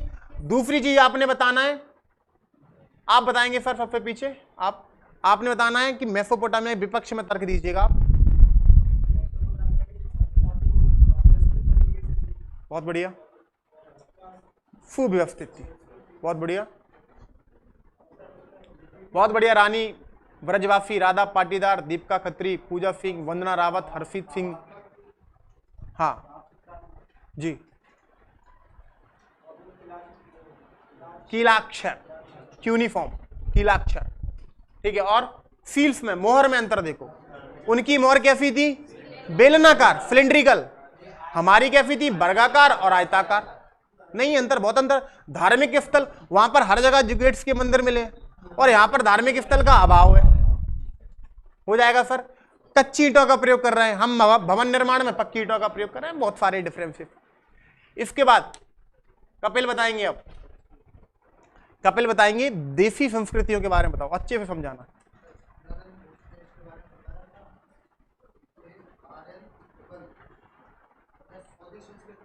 सोथी, हाँ, सॉरी संस्कृति नहीं है। बताइएगा।